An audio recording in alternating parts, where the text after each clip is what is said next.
আহা, এ তো দেখছি সত্যি সত্যি মাংস।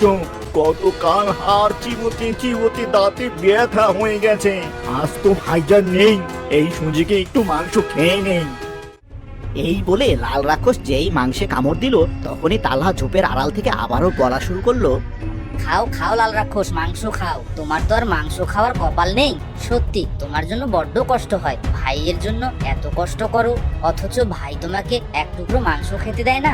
আসলে কি বলো তো, বোকা পেয়ে ও তোমাকে সবসময় ঠকায়।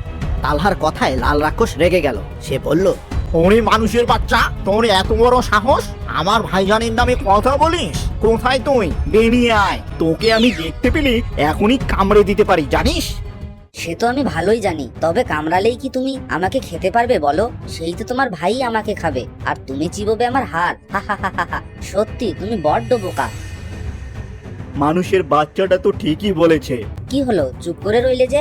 বেশ, আমাকে তুমি খাও, কিন্তু তার আগে তোমার ভাইকে গিয়ে বলো যে তুমি আমার মাংস খাবে আর তাকে আমার হাড়গুলো দেবে। দেখোই না সে রাজি হয় কিনা। বন্ধুরা, পরের পার্ট দেখতে হলে ভিডিওটিতে লাইক করে চ্যানেলটি সাবস্ক্রাইব করে দাও।